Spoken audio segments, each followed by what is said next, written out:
There are two concepts. One is called equality and diversity, and we can call it the examiner favorite topic because every time, every year, you will find one question on equality and diversity in either P1 or P2.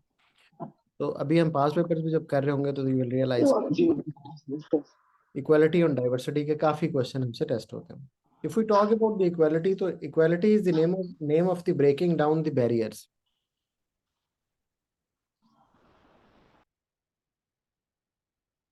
जब हम कहते हैं breaking down the barriers, तो इसका मतलब है कि we eliminate any kind of discrimination in the organisation. We treat all employees equally. We ensure equal opportunities for every employee in the organization, and also we give access to all groups to the better business environment, to the better working conditions. हम किसी भी किस्म के discrimination नहीं करते. हम किसी को प्रमोट करते वक्त, किसी को ट्रीट करते वक्त, किसी की सैलरी इंक्रीमेंट लगाते वक्त, किसी के अप्रेजल्स डिसाइड करते वक्त किसी भी किस्म के बैरियर्स हमारे यहाँ, किसी भी किस्म के डिस्क्रिमिनेशन नहीं होती. तो इक्वालिटी का मतलब होगा कि हमारी ऑर्गेनाइजेशन में हमेशा मोटिवेटेड वर्कफोर्स एग्जिस्ट करेगी.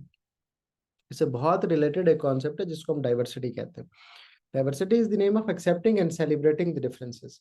इसको मैं सिंप्लीफाई करता हूँ जरा. बच्चों, आपने याद रखना है कि diversity happens at the time of recruitment. When you are hiring the employees, तो आप क्या करते हैं? आप ये देखते हैं कि they should belong to different cultural, ethnicity, religious और कल्चरल और एजुकेशनल बैकग्राउंड्स. ये है सेलिब्रेटिंग द डिफरेंस. कि रिक्रूट करते वक्त हम डिफरेंशिएटेड लोगों को डिफरेंट कल्चर से, डिफरेंट सेटअप से बिलोंग करते हुए रिक्रूट करें. डाइवर्सिटी का रिजल्ट निकलेगा कि we will have diversified workforce inside the organisation. और ये मिक्स्ड वर्कफोर्स आजकल specifically when organisation are aiming to become multinational from the very first day. So in that situation, the diversity is very, very important because it gives you a chance. It gives you a chance to handle के जो जब हमें India से order आ रहा होगा तो हम Indian employ को उससे कहेंगे कि उसको ट्रीट करें. जब हम इंडियन कस्टमर से डील करना होगा, क्योंकि the Indian customer specifically will be aware of the culture of that specific customer, और वो उससे बात कर सकेगा उस कल्चरल जो डाइवर्सिटी है उसके मुताबिक.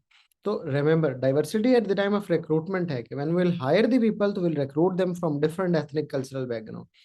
लेकिन जब हम उनको ट्रीट करेंगे तो हम उनको इक्वली ट्रीट करेंगे. और किसी किस्म को, किसी भी डाइवर्सिफाइड वर्कफोर्स को, कितनी एथनिसिटी को प्रायोरिटाइज नहीं करेंगे ओवर दी अदर. तो ये कॉन्सेप्ट है इक्वालिटी एंड डाइवर्सिटी का. अब इन दोनों से हमें बहुत से बेनिफिट्स मिलते हैं. From the equality, for example, morale of the employee will always remain high. अभी हमने मोरल पे बात भी की थोड़ी देर पहले, कि लोगों को प्रोडक्टिव बनाता है, लोगों को मोटिवेटेड बनाता है, उनकी पार्टिसिपेशन रेट बढ़ जाती है. If we treat the employees equally in our organization, तो it results in the good reputation of the business. When we speak the term good reputation, तो इसका मतलब है these employees will be talking positively about the business in the external environment. They are going discussing. उसकी वजह से फिर हमें top talent हम खुद ही हमें नहीं ढूंढना पड़ता. People come to us to do the jobs because they know this is an equal opportunity employer and this employer is giving us opportunity to grow equally without any discrimination. फिर merit based system promotions होती हैं इस equality वाले programme में. हम ये नहीं कहते किसी को कि because he is LUMS graduate तो इसकी प्रमोशन के चांसेस ज्यादा हैं. ये तो प्रोडक्टिविटी पे बेस करेगा. वट एवर इज हैपनिंग, हम कहेंगे productivity of the employees higher तो उसको ज्यादा प्रमोट करना चाहिए. तो पॉजिटिव कॉन्ट्रीब्यूशन पे होगी जब हम मेरिट बेस्ड प्रमोशंस करेंगे, इक्वालिटी बेस्ड प्रमोशंस करेंगे, और फिर किसी किस्म की डीमोटिवेशन हमारी ऑर्गेनाइजेशन में एग्जिस्ट नहीं करेगी. Then we have diversity. Diversity से क्या होगा? The better understanding of the customers. आप देखें पूरी दुनिया में इंडियन लोगों को ज्यादा हायर किया जाता है, रिक्रूट किया जाता है. इसकी वजह है कि इंडियन कस्टमर भी पूरी दुनिया में सबसे ज्यादा है. आईटी कंपनीज जो है वो इंडियन लोगों को रिक्रूट करेंगे, और जब इंडियन कस्टमर से डील करना होगा तो it will be good for them because they will already have a person जो कि उनके कल्चर को, उनकी लैंग्वेज को समझता होगा और उसमें बात कर सकेगा.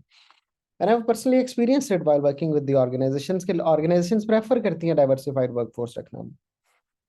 Comparative environment in global market, आप कंपैरेटिव एडवांटेज मिलेगा. दूसरे लोगों के पास अगर डाइवर्सिफाइड वर्कफोर्स नहीं होगी तो जब वो मल्टीनेशनल कल्चर में एनवायरनमेंट में ऑपरेट करने के लिए जाएंगे उनको मुश्किल पेश आएगी. आपके पास होगी तो it will be easier for you. Consumer market बढ़ेगी, सेल्स बढ़ेंगी, आपके पास क्वालिफाइड वर्कफोर्स आएगी, एम्प्लॉय टर्नओवर जो है आपका रिड्यूस हो जाएगा, people will stay longer because they are motivated. Creativity increase होगी, प्रॉब्लम सॉल्विंग अप्रोचेस जो हैं वो बढ़ जाएंगी बिकॉज डाइवर्सिफाइड वर्कफोर्स डिफरेंट जगहों से पढ़ के आई है, डिफरेंट एजुकेशनल बैकग्राउंड है, उनकी प्रॉब्लम सॉल्विंग की टेक्निक्स भी डिफरेंट होंगी. लैंग्वेज स्किल्स, आप आपकी ऑर्गेनाइजेशन में जब specifically when you are operating in multinational environment, international environment, तो आपको चाहिए ऐसे लोग जो कि डिफरेंट लैंग्वेजेस बोल सकते हो, ताकि आप लोगों से इस तरह ट्रीट भी कर सकें जो कि मल्टीनेशनल कस्टमर हैं। ऑर्गेनाइजेशन का कल्चर ऐसा इंक्लूसिव होगा जिसमें डिफरेंट तरह के लोग शामिल होंगे, और फिर richer and more tolerant working environment आपके पास बन जाएगा। तो these are the benefits of equality and diversity, और ये इक्वालिटी एंड डाइवर्सिटी का ब्रीफ सा इंट्रोडक्शन है।